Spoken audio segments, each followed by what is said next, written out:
এই মুহূর্তে বাংলাদেশের সকল বেসরকারি শিক্ষকদের প্রাণের দাবি ফেব্রুয়ারি মাসের বেতন, ঈদ বোনাস, মার্চ মাসের বেতন।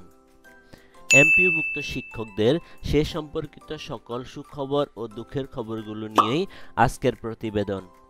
আপনি যদি আমাদের চ্যানেল রফিকুল এডুকেশন বিডিতে নতুন হয়ে থাকেন, অবশ্যই চ্যানেলটি সাবস্ক্রাইব করে রাখবেন। আর ভালো লাগলে লাইক কমেন্ট করবেন। তাহলে চলুন শুরু করা যাক।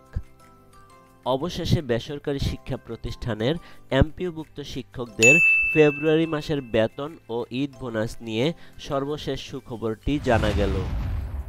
এমপিওভুক্ত শিক্ষকদের আইবাস ডাবল প্লাস সফটওয়্যারে ইলেকট্রনিক ফান্ড ট্রান্সফার ইএফটি ফেব্রুয়ারির প্রথম ধাপের প্রস্তাব ছাড়ের জন্য মন্ত্রণালয়ে এরই মধ্যে পাঠানো হয়েছে।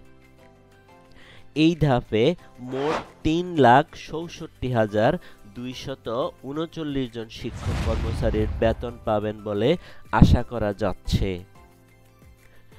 বুধবার শিক্ষা মন্ত্রণালয় এবং মাধ্যমিক ও উচ্চশিক্ষা অধিদপ্তরের একাধিক কর্মকর্তা এর সত্যতা নিশ্চিত করেছেন। এমনিতে একদিকে রোজা, অন্যদিকে ঈদের কেনাকাটা, শিক্ষকদের মাথা কোনোভাবেই ঠিক নেই।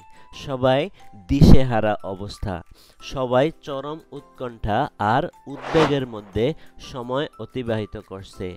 কখন তারা ফেব্রুয়ারি মাসের বেতন ও বোনাস পাবেন, আর বোনাসই বা কত পাবেন, সে বিষয়ে আরও বড় উৎকণ্ঠা বিরাজ করছে।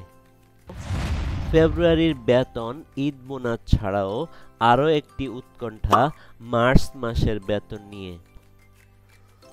তবে আমি যতটুকু জানতে পেরেছি, ফেব্রুয়ারি মাসের বেতন ও ঈদ বোনাস দু-এক দিনের মধ্যেই সকল শিক্ষকের ব্যাংক অ্যাকাউন্টে চলে যাবে। তবে মার্চ মাসের বেতন নিয়ে